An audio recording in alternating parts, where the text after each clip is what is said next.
को ही हम ब्रह्म कहते हैं। यस।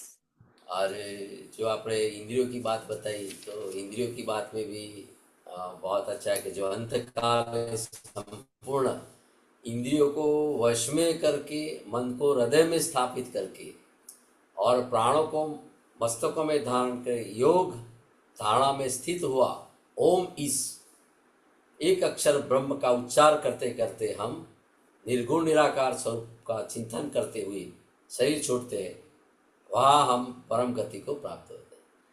तो बहुत अच्छी बात है कि हमारा अंतिम थॉट जो है वहाँ ये चला जाएगा। तो ये इसमें ही बताया है कि जो अध्याय 15 में है कि मम वंश जीवलोके जीवभूत जीव सना भूत ममेवांशो जीवलोके जीवभूत सनातना मनशिष्टानीन्द्राणि प्रकृति स्थानी कर्षति। सनातन। तो जो मम वैसे जीवलोक है, तो ये जो अंश जो है आत्मा है, ये मेरा ही अंश है। भगवान ने वही बताया कि इसमें मेरा ही अंश है। और आत्मा को हमको परमात्मा जैसा बनाना है। हम जो है आत्मा को हम परमात्मा जैसा बनाना चाहते हैं। तो हमारी इंद्रियों जो है उसको आपने बताया कि भाई इंद्रियों को वश में रखना योगी जो है, तो अच्छी तरह से ले जाना है।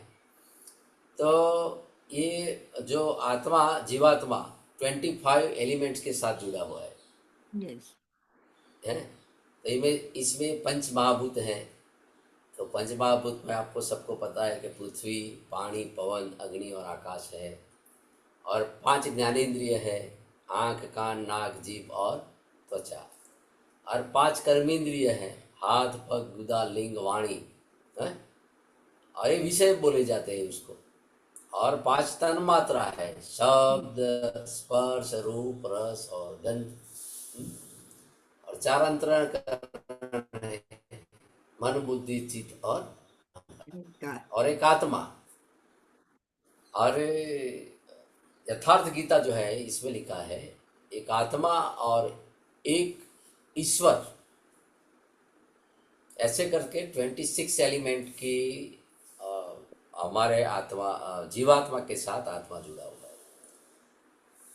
तो हमारे आत्मा को परमात्मा हम कब बना सकते हैं, वही चाहिए।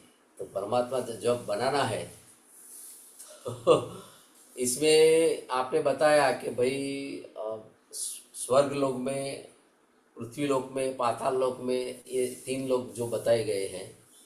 इसमें स्वर्ग लोक में जो है ये आकाश, जो उसको स्वर्ग लोक को आकाश कहते हैं, इसमें देवलोक बोला जाता है।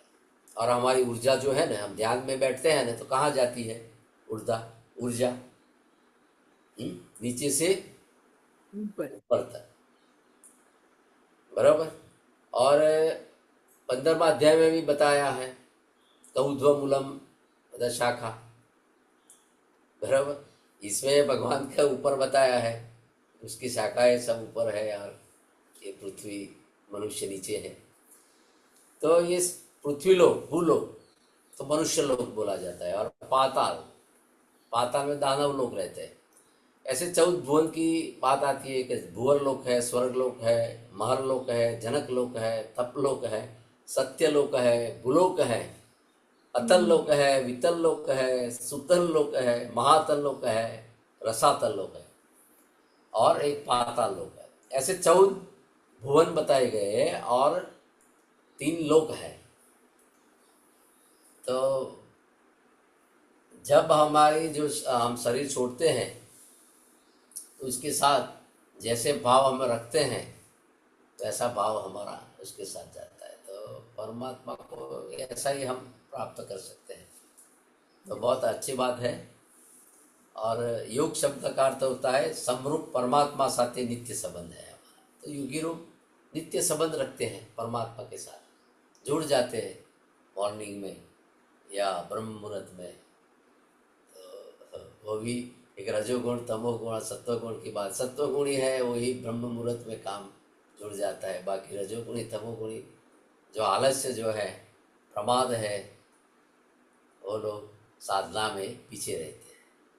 तो परमात्मा को पाने के लिए ब्रह्मलोक में, ब्रह्म जो है सुबह का मॉर्निंग, और जो सत्व युग में धारण करना है, सत्व में आना है। तो बहुत अच्छी बात आपने बताई madam, thank you so much. और फिर आपकी यात्रा कल जारी रहेंगी। बोलिए गीता मैडम।